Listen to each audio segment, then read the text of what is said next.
आप सभी का हमारे YouTube चैनल पर स्वागत है। दोस्तों, सोशल मीडिया पर अंजलि की ये कमाल की अदा सबको दीवाना कर चुकी है, जिस पर मिलियंस में लोग फिदा हो चुके हैं। साथ ही में इसके एक्सप्रेशन सोशल मीडिया पर धमाल मचा चुके हैं और ये इन दिनों में जमकर वायरल हो रही है।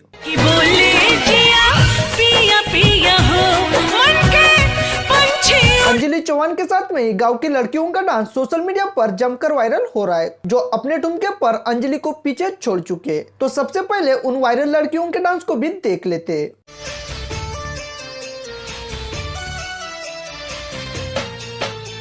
इस लड़कियों ने अपने देहाती अंदाज से सबको दीवाना कर दिया है और ये दोनों लड़कियां बहुत ही गरीब फैमिली से बिलोंग करती है। इनका डांस करने का अंदाज लोगों को बहुत ज्यादा पसंद आता है, जिस वजह से इनके इन वीडियो पर 3.2 मिलियन व्यूज आ चुके हैं और लाखों लोगों ने इनके इस डांस को पसंद किया। ये लड़कियां यूट्यूब चैनल भी चलाते हैं और इनके यूट्यूब पर अभी 1,30,000 सब्सक्राइबर कंप्लीट है। सोशल मीडिया पर काफी लोगों के टैलेंट आप लोगों को देखने के लिए मिल जाएंगे, लेकिन इन लड़कियों का जुनून देखकर काफी ज्यादा लोग हैरान हो चुके। अगर आप भी सोशल मीडिया पर फेमस होना चाहते हो तो इस जैसे अपना टैलेंट दिखाकर फेमस हो सकते हो। आपको अंजलि चौहान के साथ में इन लड़कियों का डांस कैसा लगा, ये हमारे कमेंट बॉक्स में जरूर बताएं। उम्मीद करते हैं वीडियो आपको पसंद आएगी, तो वीडियो को लाइक कीजिए और चैनल पर नए हो तो हमारे चैनल को सब्सक्राइब जरूर करें। धन्यवाद।